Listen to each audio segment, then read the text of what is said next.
What's up? What's happening? Welcome here to Lacrosse Now. I'm Travis Seltridge here, our Thanksgiving week show on Lacrosse Now. So we've got a little special thing planned. I'll get to that in a second. Also some terrific guests. We'll talk with Drexel head coach Brian Volker. He has some emphatic things to say about returning a Jackman, Jack Mulcahy, and what he means to the program and how he thought he maybe was disrespected by some of the national recognition at the end of the year. So we'll hear from head coach Brian Volker of the Drexel Dragons. We'll also look back at our Fairfield watch party. Former Stag Taylor Stroud joining us to talk about some of his favorite moments and goals he scored during his Fairfield career, looking back at the interview we did for our Fairfield watch party a couple of weeks ago. So all that coming up. But we mentioned Thanksgiving week, and for me personally, growing up, one of my favorite things about Thanksgiving, obviously the food, but you always think of football, and usually some kind of football game in the morning in the backyard. You put together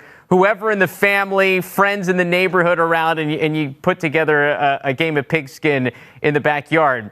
And so I decided, all right, like if I had the country's college lacrosse players to choose from, who am I putting together on a team of 7 guys that I'm going to roll out there for a backyard football game? So I picked who I think the best of the best are in college lacrosse players, current college lacrosse players, to put together my 7-on-7 backyard football team. So we're going to start with that, then we'll get to the interviews. So let's kick things off. My Thanksgiving morning football team, we'll start at the quarterback position.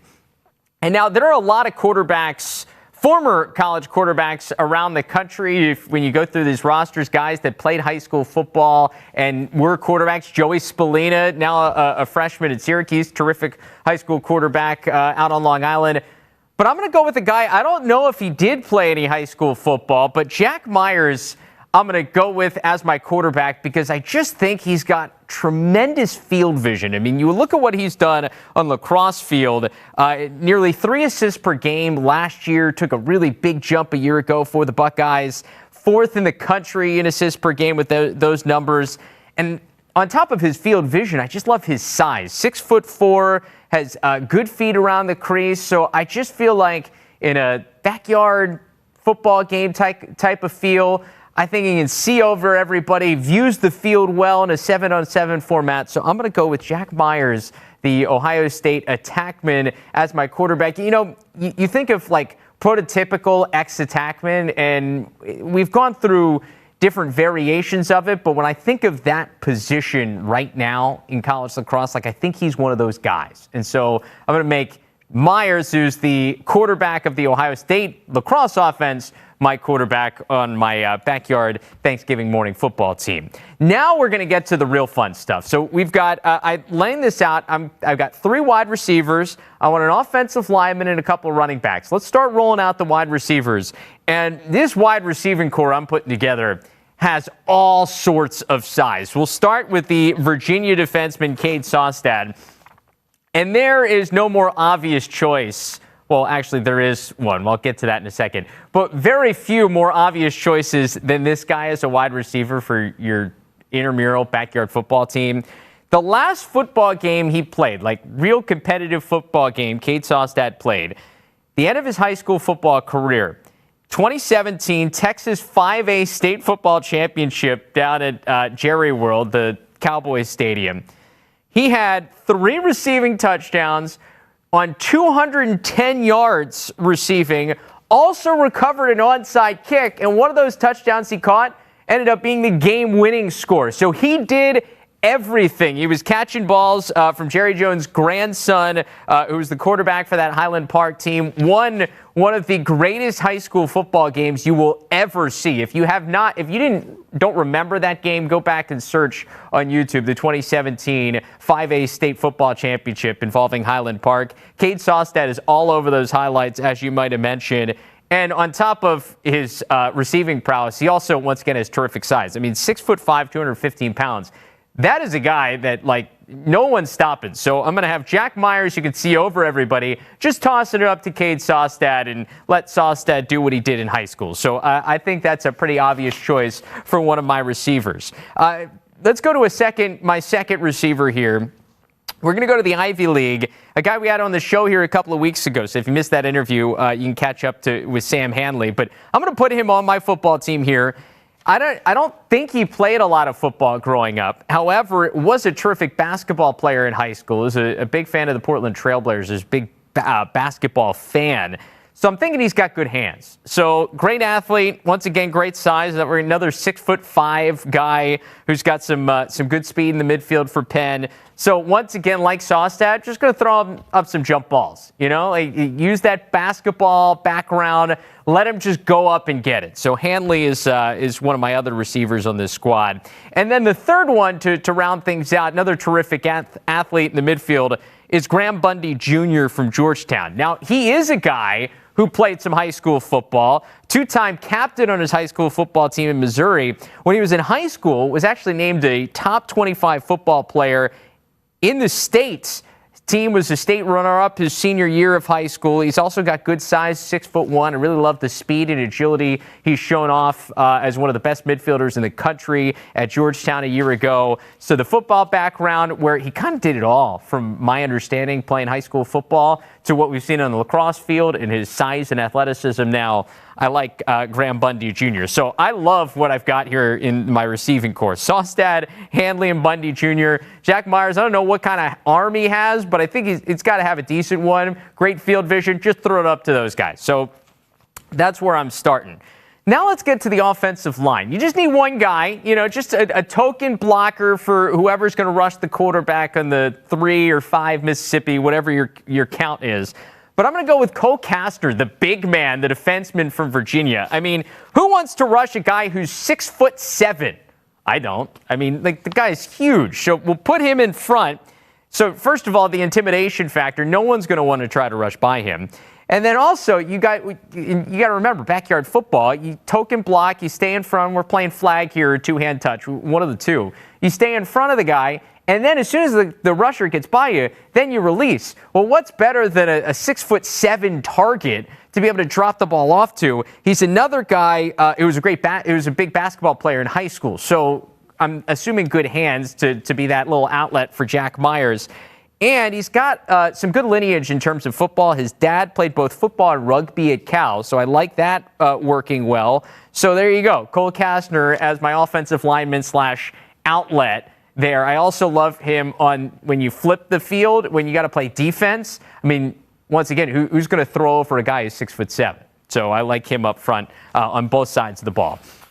That brings me to my running backs. And these are two more very obvious choices when you look at the landscape of college lacrosse right now. We'll start with Ari Allen from Ohio State, the midfielder. Talked with his head coach, Nick Myers, about him a couple of weeks ago. You'll see that interview here in the next couple of weeks, so stay locked into the podcast. But this dude was elite when it comes to his ability as a high school football player. Played lacrosse and football at IMG Academy. I mean, to play two sports at IMG Academy is almost unheard of, because you go there usually specifically for one sport in order to try to build yourself up and earn yourself a college scholarship. Well, he was a guy who was playing both lacrosse and football at a prestigious high school like IMG Academy, was one of the top slot receivers on a team that was #1 in the country as a high school football team. So he's got a speed that apparently is clocked around 4.5. I mean, we've seen it on the lacrosse field here his freshman year last year with the Buckeyes at Ohio State. Doesn't have terrific size, but I mean, for a guy to run out of the slot or have kind of flanking you in the backfield, sign me up for that speed and agility and the hands he showcased as a high school football player. So he's my one running back / slot receiver. And then the other one is a guy who we're currently watching play college football right now in Xavier Arline. Now, he's a quarterback for Navy. However, in the backyard football format, he doesn't throw the ball a whole lot. If you look at his stats so far during his college career in football, there's not a lot of throws. Just helped Navy knock off UCF, a top 25 opponent this past weekend. He threw the ball once. It was an incomplete pass. So I'm going to use him strictly as a running back, like he's used really in this Navy offense. Double-digit rush attempts in each of his last 4 games. He's run for a touchdown in 3 of them. So he has been an elusive runner. Ran for 87 yards a couple of weeks ago against Cincinnati. So I'm going to use his speed in both the backfield and the receiving game. Xavier Arline he's got elite juking ability. I remember watching him as a high school lacrosse player in the Team USA tryouts for what eventually became this U21 team. And some of the moves that he made in that tryout, just eye-popping. So this guy's got great juke ability to lose a defender if he's out in the flank or out in the open field. And we've seen what he's done running the ball now at the college football field. So Arline and Ari Allen are going to round out my 7v7 football team. So if you've got thoughts, please share them in the comments here, wherever you're watching or listening to the show. I'd love to see it. I mean, there are a lot of really good former football players across Division I men's lacrosse, but I just, wanted to put together a team. I think my receiving core's got a lot of size. I got a lot of speed in the backfield, and I'm trusting Jack Myers to scope it all out and be the elite quarterback he is in the lacrosse field on the backyard fields of my Thanksgiving football game. So there's my team. Let me know what you think, and if there's anybody else you want to throw on your roster if you're shooting things up here Thanksgiving morning. And hopefully you and your family have a terrific Thanksgiving. Maybe play a little football, lacrosse, who knows, before you sit down at the dinner table here on Thursday. But before you do that, I hope you keep listening because we've got some great interviews coming up. We'll start things off with the Drexel Dragons head coach, Brian Volker. Team's got a bunch coming back from a team that was a CAA tournament team a year ago, so I had a chance to catch up with him a couple of weeks ago. This segment of Lacrosse Now is brought to you by Watch Dingo. So we're going to catch up on the Dragons here with head coach Brian Volker, talk a little fall ball. Coach, when I remember thinking about your team last year, I felt like you had a bunch coming back, and it feels like you still have a good amount coming back here for this coming year. Where's this team at in terms of what you're feeling like heading into 2023? Yeah, well, we just finished our fall season. We start school a little bit later. So we have a 4-week fall season. We just finished with the scrimmage. And to be honest with you, I don't think we played great in the scrimmage. We just talked about that. Yeah. But, feel like we have the pieces in place. You're right. We have, some leadership. We have some older guys that have been through this thing. We have pieces kind of all over the field that we feel like we can compete and be really good. Know our conference is going to be really tough. Know it's going to be a little bit different with the additions and UMass leaving. UMass is always a bear, so getting them out of here probably will be a little bit of a relief. But I know some of these teams coming in are going to be difficult and play hard. I would say that Delaware is going to have the bullseye on their back as the favorite. But there's, like usual, it's going to be a lot of teams battling it out to try to figure this thing out, and we're all going to need a little bit of luck and grab a couple of breaks, but feel like we have some pieces to be really good and are excited for the season. Yeah, you mentioned the new look conference. What's the feeling about it? Is it kind of exciting that you've got some new blood, some new teams you're going to face that you haven't squared off with every year for the last however many, or is it like a little bit of, hey, well, we're going to have to kind of relearn what some of these teams are doing when it comes to some conference games? I think probably a little bit of both, right? So there's always some excitement with that stuff, and the 3 programs coming in, they're from different geographic areas. They're different teams. Some of them, we've scrimmaged Monmouth a little bit. We've had Stony Brook down here doing some scrimmage stuff. But besides seeing Stony Brook on film a little bit, I haven't really seen them, so they're going to be a tough one to kind of figure out and catch up with and see what their personality is. I think one of the reasons that our conference is always so tough, and it's like every conference, you see it in football, and all these sports, right? When you know each other, you tend to know the tendencies, and the games are closer, and you have to grind stuff out, and the kids get the little chip on their shoulder, and they know those guys, and we've seen them more than once a year, and all that stuff. So it is going to be a little bit different having those three teams come in and try to figure that stuff out, and their styles of play, and their styles of coaching, and their styles of players. So yeah, it will be a little bit different. I would assume that Stony Brook will, probably be the better of those three teams. I know Monmouth 2 years ago was really good. Yeah. And had a little bit of a rough year last year. And I know obviously Hampton's building. But you never know. You got to show up and play. And like I said, I think there's going to be a lot of competition. It's good. I think probably the biggest difference for us is, going from 6 teams to 8, and kind of, figuring that out.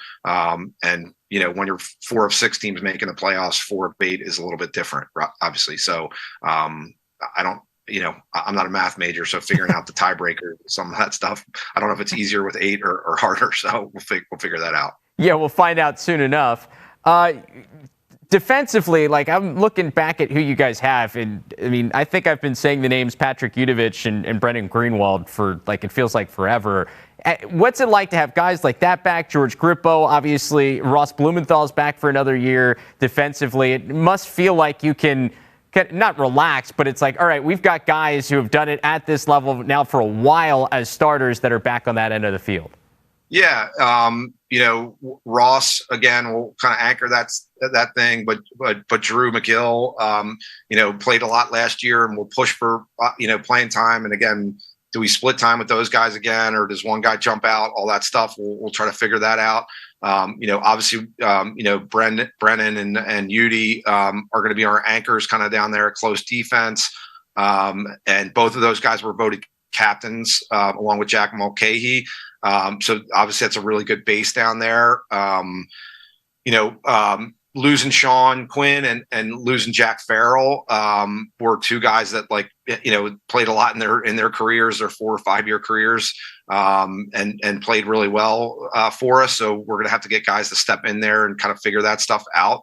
But I will say I think Udi probably had his best fall. It's a 6-1, so it's good to have the best one then. And Brennan's just such a quarterback down that end and a leader. It's going to really help. And now we're trying to figure out the other pieces.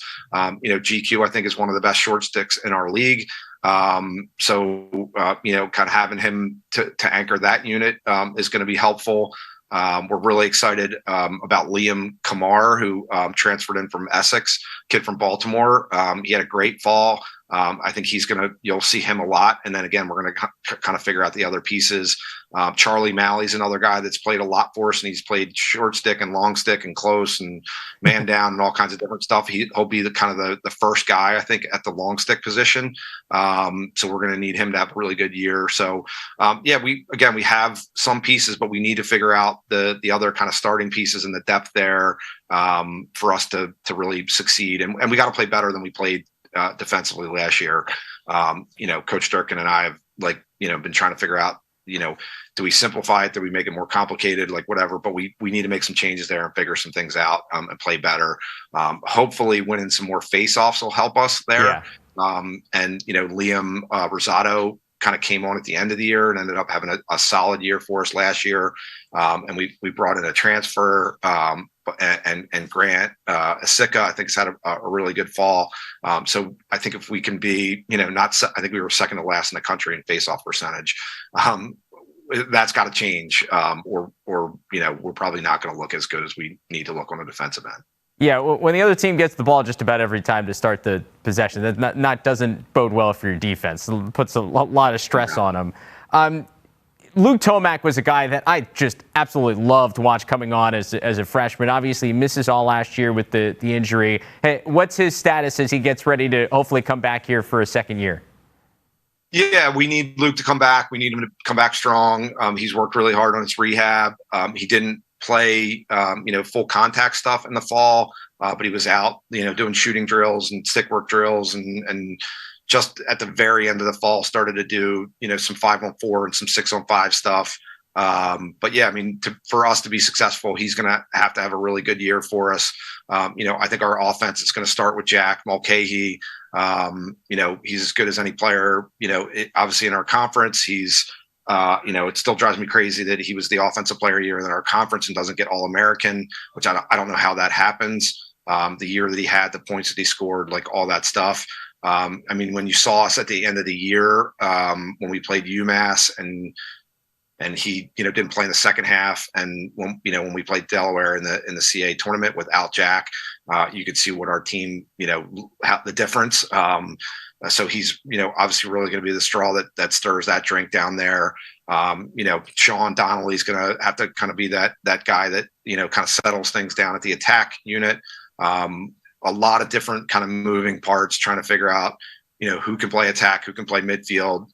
Max kind of anchored that lefty spot, scored a lot for us last year. I think he's made some progress, came in better shape this fall. We're going to need him to have a really good year. But again, same thing, have some really good pieces, and a base to be really good on the offensive end. And now we need some guys other guys to step up and figure out who can fill those spots to midfield, who can fill that third attack spot, who can be the fourth attackman that comes in and helps us, all those things. Yeah, with the fall, because we were talking about your scrimmage, you scrimmaged Towson, which was a little unusual, but it's just kind of how things ended up working out with an event that was supposed to happen. And I think maybe a little bit had to do with COVID, but also some like coaching philosophy things over the last couple of years in terms of like how many events people want to play in the fall. Do they want to do anything? Do you just want to focus on yourself? Like has your philosophy changed at all about the fall and like how you approach it here over the last several years, or is it kind of the same old for you? Our fall, we always try to, I think one of the things that we've always done and always has helped us be successful is, giving kids an opportunity to really show us what they can do, especially in the fall. Everybody played in that scrimmage. We were kind of mixing and matching. I think it drove Coach Boyle a little bit crazy. Jack didn't play in the second half, and I'm like, look, we know what he can do. Sean Donnelly didn't play much after the first quarter. He had been a little bit banged up that week and didn't really practice, so we didn't want to go overboard with him. We were just really trying to figure out, some of these other guys, some of these young guys, some of the guys, the sophomores and juniors that haven't played a lot, some of the freshmen, what they can and can't do. Again, the scoreboard this weekend wasn't what we wanted, and we didn't play as well as I wanted. But it answered some questions more on the negative way than the positive way.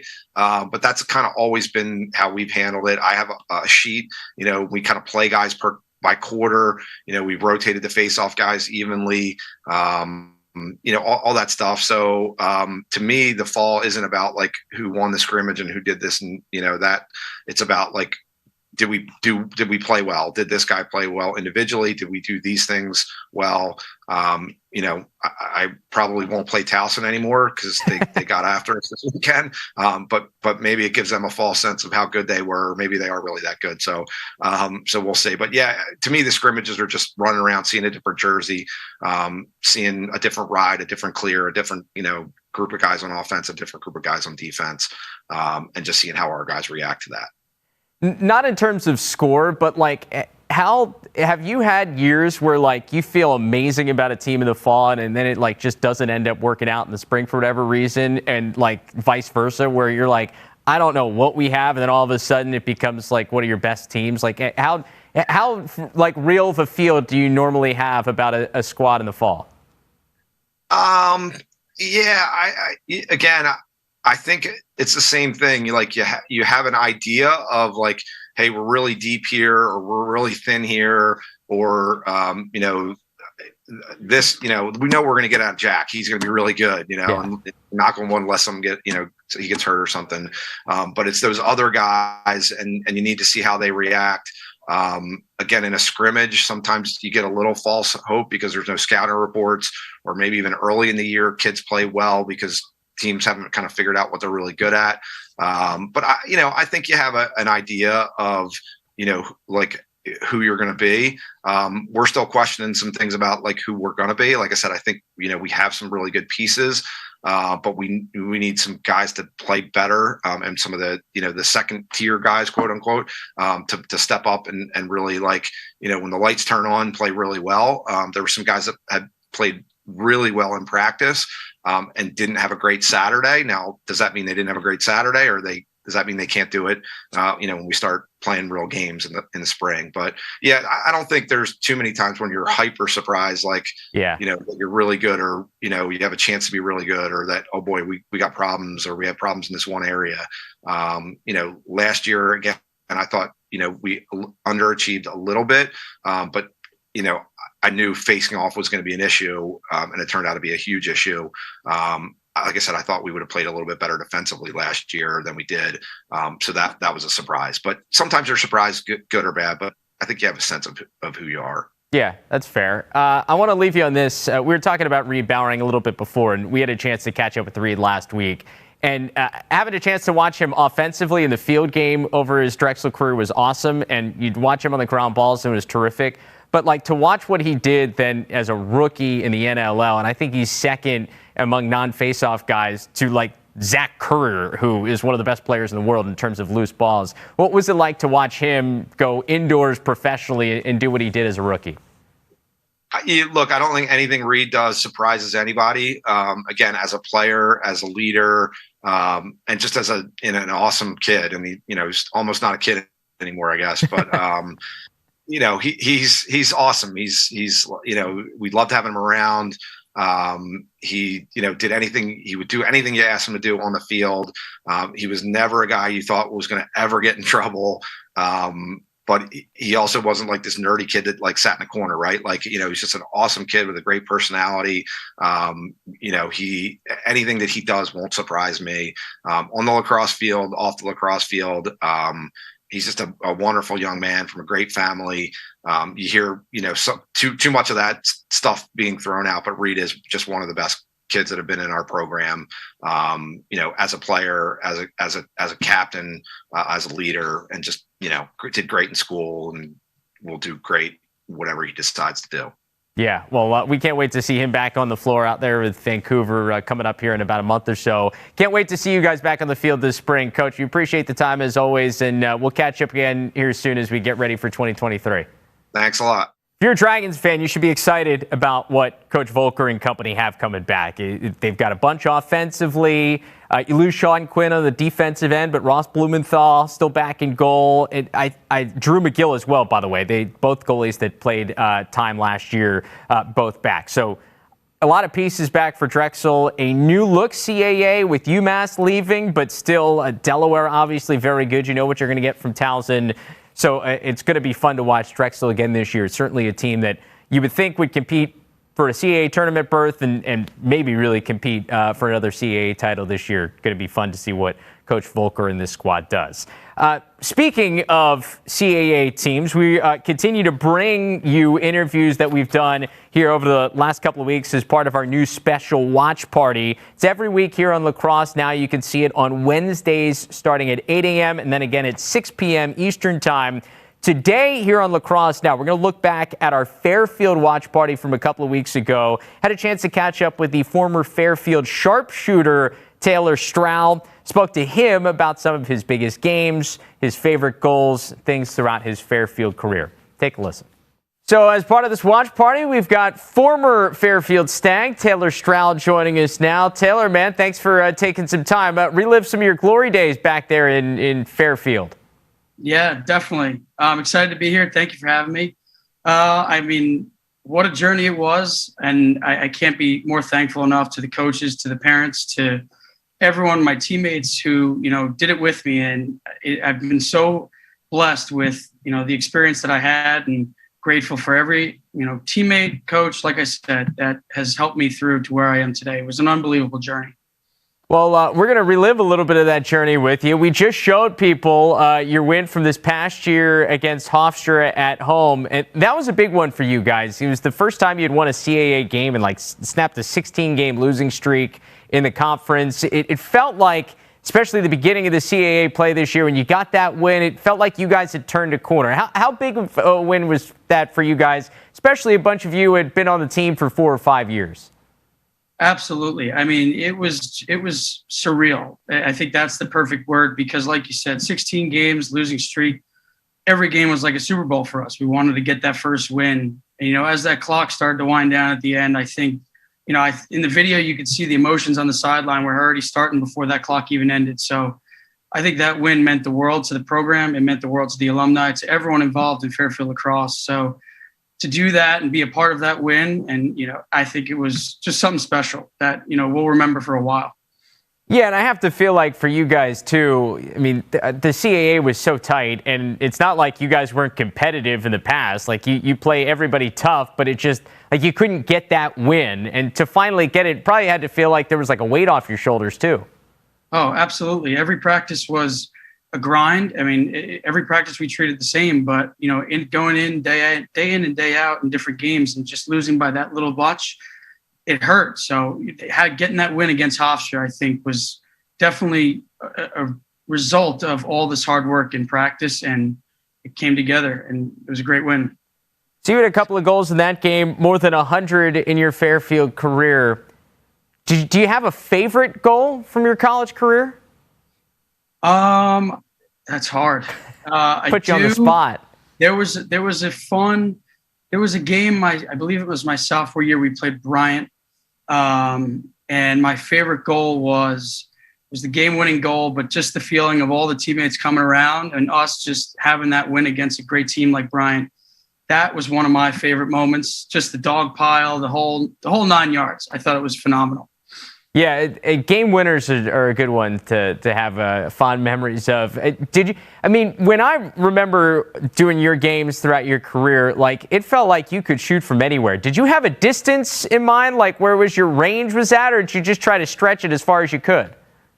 Let's just say my coach thought I had a distance. I had a different thing in mind. It was kind of like if I felt like I was going to shoot, I was pulling up. That was it. But no, I mean, there was all different spots on the field. Wherever you feel right, wherever you feel like your hands are free, shoot, and you got to let it go sometimes. Yeah, hey, that's a good attitude, and you canned a whole bunch of them throughout your career. You were at Fairfield at a time where you had a coaching change on top of then the pandemic hitting. What was it like to transition going to Coach Andrew Baxter, who came in right there before the pandemic, and so like his first year gets cut short, and you guys are going through all the changes of having a new coaching staff in place while also then just not being able to be together? Yeah, the transition was, for players, it was a very simple transition. I think the coaches did it in such a great way where they both embraced what they both were offering and they kind of blended together, and Coach Baxter accepted the role and accepted all the guys on the team with open arms. And I think the transition was extremely easy, but it was a whole new atmosphere. You gotta get involved with a new coaching staff, but I think they did such a great job integrating their philosophies and their style that, the guys bought in right away. And that's, I think, what was successful in being, a great program. So we're going to take people back to one of the games from that 2020 season here in a minute. Your game against Quinnipiac, a high-scoring affair. I felt like just about every one of your games in 2020 was a high-scoring affair before the season stopped.